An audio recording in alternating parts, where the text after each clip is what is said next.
Salut à toi internaute passionné de voyage et de liberté. Il y a un truc qui me plaît pas. Comme chaque année, je fais le bilan de mon fourgon aménagé Michel. Bilan mécanique, bilan de mon aménagement intérieur et bilan de tous les équipements qui ont été rajoutés dans Michel, ou sur Michel, ou sous Michel. À la fin de cette vidéo, je vous expliquerai pourquoi aujourd'hui je n'achèterai pas un fourgon aménagé sorti d'usine et pourquoi je ne revends pas mon fourgon aménagé. Alors pour éviter que la vidéo soit trop longue, parce que des vidéos trop longues c'est chiant, on finit par s'emmerder, donc on zappe et on ne revient pas. On va passer rapidement sur certains points. Pour la simple et bonne raison, c'est que certains équipements ont déjà été traités dans d'autres vidéos bilan. Et depuis, rien n'a changé, tout fonctionne très bien, il n'y a rien à dire. Voilà. Si tu veux tout savoir des équipements de mon fourgon aménagé, il y a cette playlist qui vient d'apparaître ici, ou sinon elle est dans le descriptif de cette vidéo qui vous dit tout de chez tout, depuis le début. Ayez le réflexe descriptif, vous trouverez tout là-dedans. Que ce soit des compléments d'informations sur le sujet que je viens d'aborder, et des informations aussi sur le matériel que j'utilise au quotidien. Alors, on commence par l'extérieur. Est-ce qu'il est encore nécessaire de présenter Michel? Pour ceux qui ne suivent pas et pour ceux qui viennent d'arriver, c'est un Citroën Jumper modèle 2016. Il a été aménagé par Posseul. Je l'ai eu clé en main en mai 2017. Sa vie d'avant était sur un parking, c'était un modèle d'exposition. Il fait 150 chevaux, c'est un diesel. Oh, bonjour Michel Moteur. Dis donc, c'est dégueulasse, hein. Maximum, tout va bien. J'arrive pas à voir là. C'est vrai que depuis que j'ai fait des vidéos sur l'entretien de mon fourgon aménagé et sur le contrôle technique, j'ouvre plus souvent le capot. Dès que j'ai un doute, j'appelle mes copains mécanos. J'apprends comme ça sur le tas. Qu'est-ce que je voulais dire? Il y a quelques mois, lorsque je suis passé du côté du Pays Basque pour réparer mon plancher notamment, et ça on n'aura pas le plus tard, j'en ai profité aussi pour faire l'entretien périodique. Et on en a profité aussi pour changer les courroies accessoires. Ah, j'étais français, hein. Et comme Auto Evo 64, c'est un bon petit garage qui ne vous laisse pas partir comme ça, ils ont fait le tour de mon fourgon et puis ils ont bien nettoyé les freins à l'arrière de mon véhicule. Eh bien, le rattrapage, il est à 0. Elles n'ont jamais été réglées, quoi. Eric, il a l'habitude de voir ce type de fourgon et les freins à main, ils sont jamais réglés. Et lui, il l'a fait. Moi, je mets toujours un peu de graisse. Quand tu démonteras les roues arrière, tu penseras à moi. À chaque fois que je mets les pieds dans un garage, on me répète toujours la même chose. Il ne faut pas respecter les préconisations constructeurs. Enfin si, sauf une. Citroën préconise une vidange tous les 42 000 km. Tous les mécanos que j'ai croisés sur ma route avec mon fourgon m'ont tous dit qu'il valait mieux faire la vidange aux alentours de 20 000. Certains disent même 15 000 km. Parce qu'en fait, votre fourgon aménagé, ce n'est pas que de l'huile et des filtres à changer. Certaines pièces n'attendent pas 42 000 km pour vous montrer des signes de faiblesse, ou casser, tout simplement. C'est bien d'avoir un mécanicien de confiance qui jette régulièrement un œil sur votre mécanique. Mieux vaut un petit billet de temps en temps, plutôt qu'une grosse casse, qui coûte une blindasse. Au moment où je vous parle, Michel affiche presque 80 000 km. Oui, on est d'accord, c'est pas beaucoup. Contrairement à ce que certains d'entre vous ont pu penser, suite à ma vidéo « Premier problème mécanique », la fuite de mes suspensions, ce n'est pas la conséquence de mes changements de ressort renforcés. À 50 000 km, j'ai eu un problème de fuite de suspension. Eh ben non, parce que j'ai des abonnés qui m'ont eux aussi dit qu'ils avaient eu des problèmes de fuite. Et chez eux, tout était d'origine. Donc il y a vraiment un problème de suspension. C'est peut-être un problème de série. Eh ben parlons-en des suspensions à air Sawiko. Enfin, c'est pas des suspensions à air, c'est des coussins d'air qui viennent soulager les suspensions. C'est pas pareil. Je l'ai déjà dit et je le répète, c'est franchement top de chez top. Autant les ressorts renforcés à l'avant, c'est pas indispensable, quoique ça vous fait quand même gagner 5 cm de garde au sol. Et comme son nom l'indique, ça devrait normalement soulager vos suspensions et gagner en confort de conduite, ce qui est vrai. Les coussins d'air à l'arrière, pour moi, ça devrait être indispensable. N'achetez pas un fourgon si dans votre budget vous n'avez pas intégré les coussins. Franchement, c'est top de chez top. On se sent moins chargé à l'arrière, on a un meilleur confort et une meilleure tenue de route. La petite cerise sur le gâteau, lorsque tu es sur un terrain qui est légèrement en pente, rien qu'avec les coussins, vous pouvez remettre votre fourgon de niveau. Je ne pourrais plus m'en passer. Petit point pneu, depuis que je roule avec des Michelin Cross Climate utilitaires, je suis vraiment super méga content. Confort, tenue de route, le porte-vélo. S'il y a bien une chose que j'aurais dû installer, et ça depuis le début sur mon véhicule, c'est une caméra de recul. Même si je fais super, mais vraiment super méga attention, le porte-vélo, je ne le vois pas. Et parfois, je manœuvre dans des endroits qui sont un petit peu rock'n'roll et il arrive ce qui doit arriver. Bon ben voilà, ça c'est fait. Arrivé en pleine nuit sur un spot, il pleuvait, un arbre. J'ai horreur d'arriver sur un spot en pleine nuit. Les soirs d'hiver, quand tu es fatigué et que tu manœuvres sur un espèce de parking avec des pins éparpillés un peu partout et qui pleut à plein temps, bah voilà, ça se paye. Heureusement qu'il y avait le porte-vélo, hein. Sinon c'était tout l'arrière droit de Michel qui prenait. Hein. Et là, ça aurait été une autre histoire. Ça aurait été les boules. Ça a plié comme du carton, hein. Je m'en suis à peine rendu compte. On se rend pas compte, hein, mais il y a 3,5 tonnes. Hein. Alors, il faut voir quand même le bon côté des choses. J'ai désormais une belle barre de feu LED.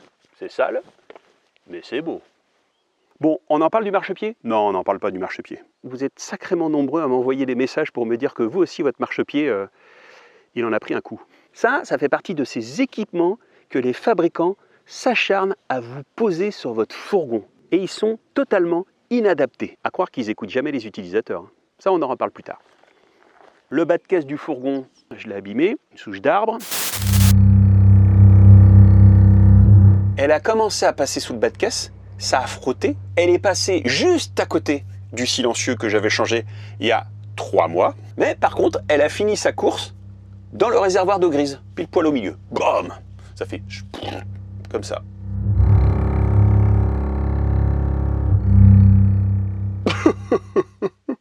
Si tu veux savoir comment ça s'est passé, ben rien de plus simple. Hein.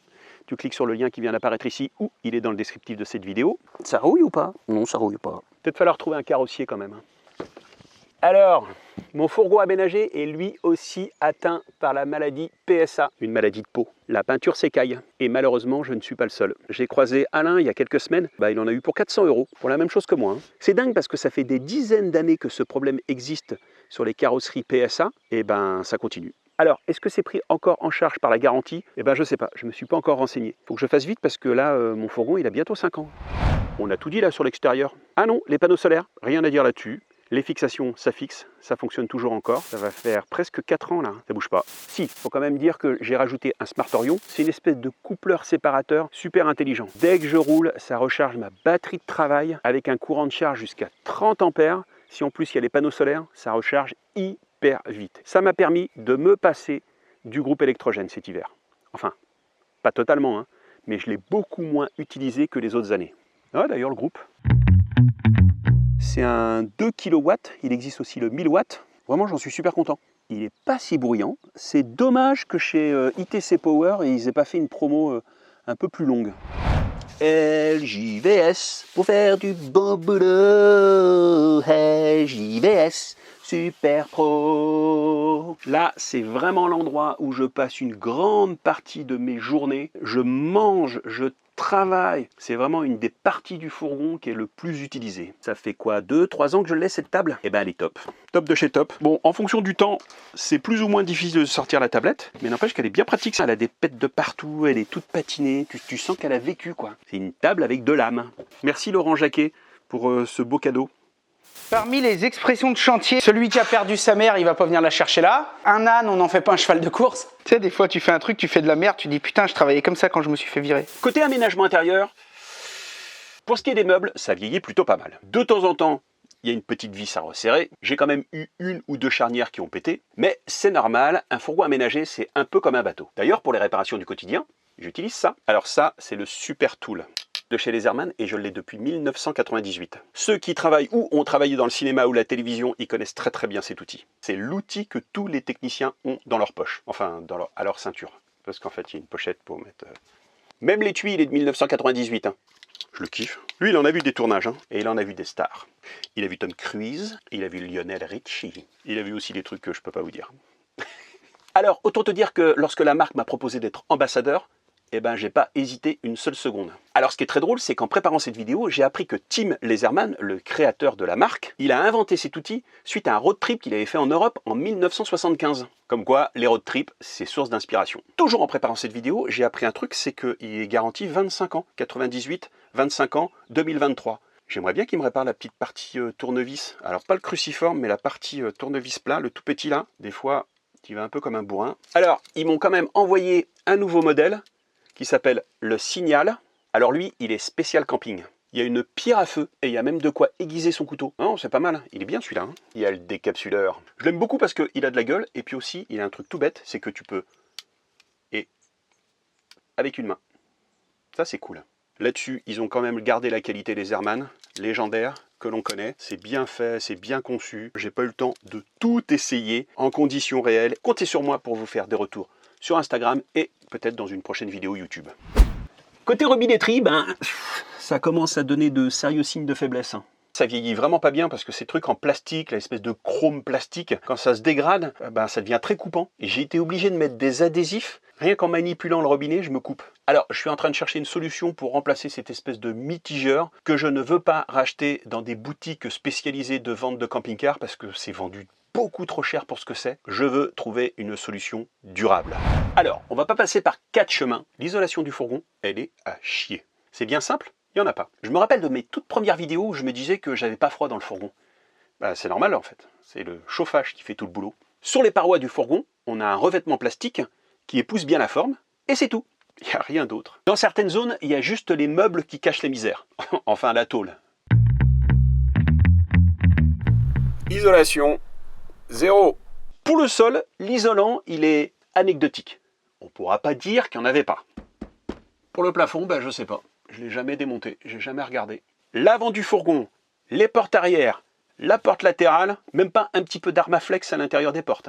Non, rien. Alors, autant te dire que vivre sans chauffage dans un fourgon comme celui-là, c'est de la survie. L'année dernière, j'ai eu ma première panne de mon Truma C4, qui est à la fois chauffe-eau, chauffage. Ah oui, quand ça pète, t'as plus rien. Tombé en panne après 4 ans, dont 2 ans d'utilisation quasiment quotidienne. Alors, c'est simple, les bougies ont lâché. Heureusement, sur ma route, j'ai trouvé un super réparateur agréé qui m'a changé la pièce en moins de 2 heures. Démontage, diagnostic, réparation, remontage. Alors au départ, je suis quand même tombé dans un garage, je me suis dit, oh là, le boui-boui. Et en fait non, les mecs, ils étaient super efficaces, ils connaissaient vachement bien leur boulot, très très bien. Je l'ai tout simplement trouvé sur Google Maps. Il y avait des super avis, et effectivement, j'ai pas été déçu. J'ai eu le droit à une petite surprise au démontage. C'était quelle vis qui manquait? C'était les deux qui étaient ici? Les deux qui sont là. Les deux qui sont là?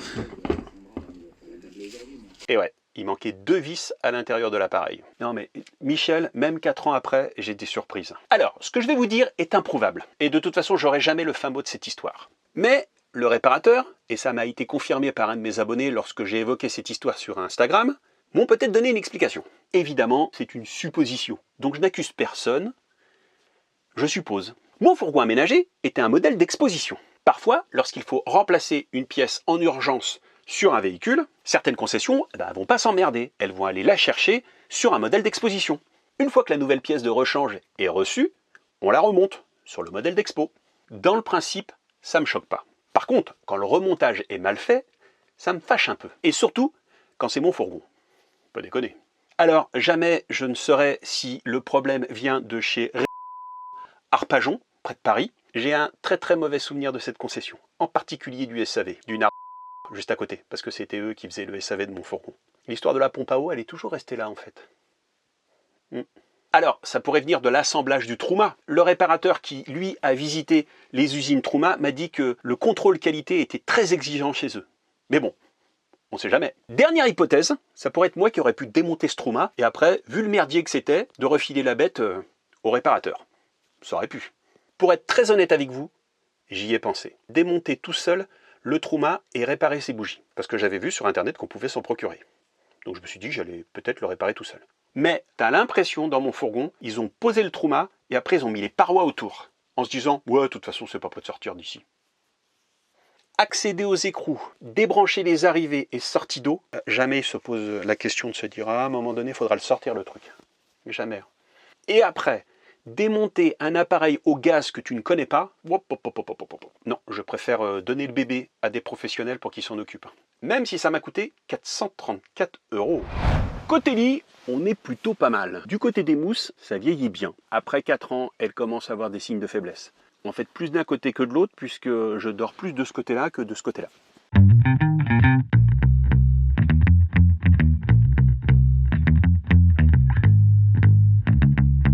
Le longtemps qu'O3, ça fait 2-3 ans que je l'utilise. Le truc le plus important à surveiller, c'est le calcaire qui va se former autour de la tête, qui produit l'ozone. Pour ça, rien de plus simple, vous sortez la tête, vous la plongez dans du vinaigre blanc, à peu près 20 minutes, 30 minutes, ça dépend s'il y a beaucoup de calcaire ou pas. Et quand c'est clean, c'est reparti pour un tour. Moi, je fais très attention à ça, et en règle générale, une tête, ça me fait à peu près 1 an. J'avoue que c'est un petit peu contraignant de penser, de sortir régulièrement cette tête pour la nettoyer, mais sinon, grâce à ça, je bois l'eau de ma cuve, et elle n'a pas de goût. Ça, c'est top. Alors, autant les matelas du lit sont plutôt de bonne qualité, que les mousses des banquettes, elles sont nulles. Ça s'est très vite tassé, c'était pas très agréable, pas très confortable. Il faudrait que je trouve des vraies mousses pour avoir un vrai confort. Je vous parle pas des sièges, je vous parle pas des appuis-têtes, on l'a déjà vu dans une autre vidéo. Quand tu regardes le haut du siège, c'est l'espèce d'appui-tête qui est fait un peu maison. Et si tu l'enlèves, bah, tu te retrouves avec une espèce de truc, c'est tout pourri. Ils se sont pas embêtés, ils ont juste taillé l'appui-tête comme ça. Et c'est la même chose pour les appuis-têtes à l'arrière, tout pourri aussi. Tu te dis quand même, au prix où je paye mon van, je ne parle pas des stores Rémi. Tu vois, c'est toujours le même petit truc qui casse. Vous avez été nombreux à me dire que vous aussi, vous aviez le même problème que moi. Le plancher, eh ben, je l'ai entièrement refait.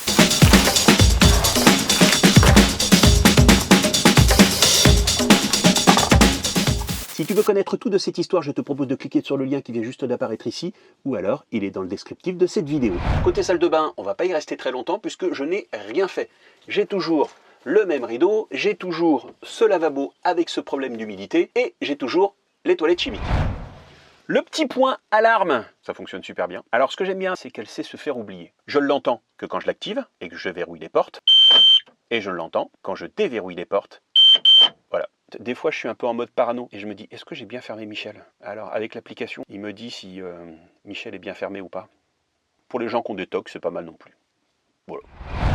Pourquoi aujourd'hui, je n'achèterais pas un fourgon aménagé sorti d'usine? La raison principale, je trouve que c'est très cher et que la qualité n'est pas au rendez-vous. J'ai acheté un fourgon aménagé qui coûte près de 45 000 € et au bout de 4 ans, l'aménagement intérieur se dégrade. L'isolation, qui est anecdotique, voire inexistante, mis à part le frigo et le trauma, tout le reste des équipements, c'est pas à la hauteur, quoi. C'est très très bof. Les feux, j'ai un modèle de 2017 et il n'y avait pas encore de piezo sur les feux, quoi. Les espèces de joints au bout de 6 mois, ça pétait. Même quelqu'un qui part en vacances, quoi, il a envie d'avoir quelque chose de meilleure qualité. Là, je vous parle de mon expérience dans mon fourgon aménagé. Si on compare toutes les marques, il n'y en a pas une qui sort du lot. Pour les fourgons et les vannes aménagées, on retrouve la même disposition, les mêmes équipements. Il n'y a que les coloris qui changent, et il y a 2-3 petites subtilités de design. Oh, il a mis un placard là. Ah, c'est vraiment différent des autres. Ah ouais, ça n'a rien à voir. Je trouve vraiment que dans ce petit monde industriel, ça manque cruellement d'innovation. C'est dingue, hein, j'ai l'impression qu'ils se sont arrêtés en 1985. Quand tu vois ce que les petits artisans aujourd'hui te sortent en fourgon aménagé, alors oui, ça coûte quelques euros de plus, mais c'est tellement bien équipé, c'est super bien isolé, et surtout tu te retrouves avec un véhicule avec une décoration personnalisée, il y a des vrais matériaux, il y a des trucs solides, et c'est durable dans le temps. C'est des véhicules qui ont une âme, quoi. J'entends souvent cette réflexion. C'est un véhicule de loisir, c'est pas fait pour vivre à l'année dedans. Je trouve ça d'un mépris, surtout quand ça sort de la bouche d'un professionnel du secteur. Comme s'il fallait pas s'étonner de la piètre qualité du véhicule que vous venez d'acheter. Oui, c'est normal, c'est un véhicule de loisir. What? 45 000 balles! Allez dire à des gens qui se sont endettés que leur véhicule il s'use un peu trop vite parce qu'ils l'utilisent trop. Ce serait pas plus simple de faire comme avant, de faire des véhicules solides avec des aménagements solides? Non, parce que depuis que je voyage, moi j'en vois des nomades avec des vieux véhicules, avec des bons vieux aménagements dedans, sortis d'usine. Je crois que certaines marques aujourd'hui vivent un peu grâce à leur réputation d'avant. Alors, la question que beaucoup doivent se poser, c'est pourquoi je ne revends pas mon fourgon aménagé? Michel. La première raison, elle est économique. Changer, ça coûte de l'argent. C'est quand même assez rare de vendre et de trouver un autre véhicule exactement au même prix. Même si c'était le cas, il y a toujours des dépenses à faire.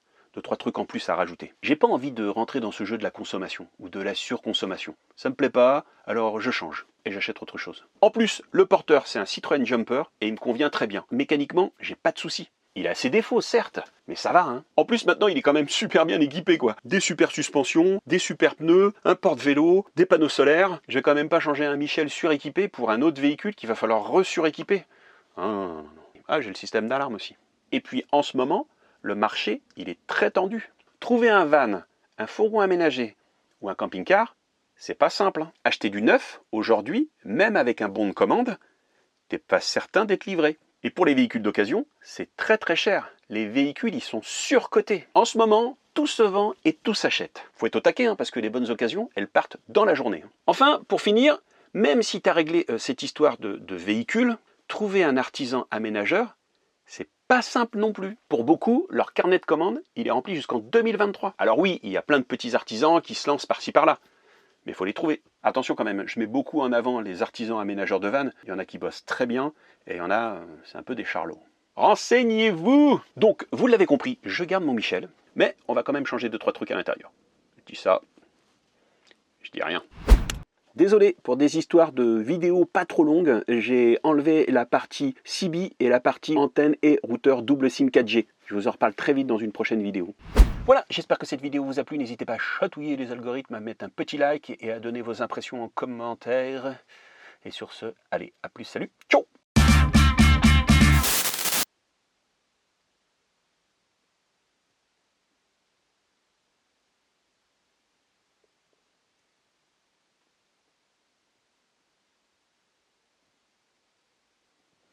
Faut pas rester là, hein.